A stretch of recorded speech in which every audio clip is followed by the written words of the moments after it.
Yeah. Can you give the 1 minute overview of IFS? How many times have you IFS in done the that? elevator. Yeah. Yeah. So it is, as you had referenced earlier, Keith, it's really sweeping the nation, the world. We have trainings all over the world now. You can't even get into a level 1 training in IFS. Yeah. They get full within 5 or 10 minutes. We have a lottery system that we're doing now to try to bring this. So it's wildly spreading throughout the world because it's a paradigm for living. That's what I was More going to than ask it you about. is. Yeah. Do you think it is, Frank? I mean, we've gone through, obviously going back to analysis and then behaviorism, cognitive revolution, family Right. revolution, Yeah. neuroscience. Yeah. Is this the IFS, or is this part of the neuroscience movement, do you It's think? not, I don't think it's part of a neuroscience movement, even though I bring neuroscience knowledge to the IFS model. It started out as a psychotherapy modality. You know, Dick Schwartz, the founder, 35 years ago, he started this grassroots kind of movement of the psychotherapy modality. But pretty quickly, we learned it's more of a paradigm for living. This is a way to be in the world.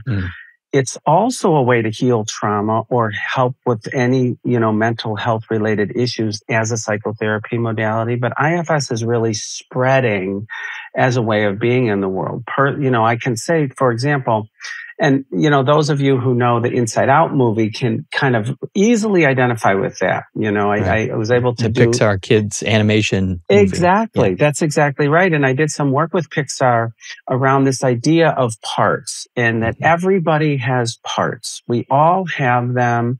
They're normal aspects of our personality, just like in Inside Out. Riley has joy, fear, anger, sadness, and disgust. IFS holds a view that that's normal, not pathological. Most psychotherapy modalities have historically held parts as pathological. IFS does not hold that view. We all have parts. They're all normal aspects of our personality. They can serve protective roles. They can hold wounds, or they can be just normal aspects of us. So there's these 3 ways these parts can get organized. They're organized within different systems, especially when they're organized around a specific traumatic event or an ongoing traumatic event. Say, being a gay person in this world, there's going to be a systems of parts organized around that specific issue. Right.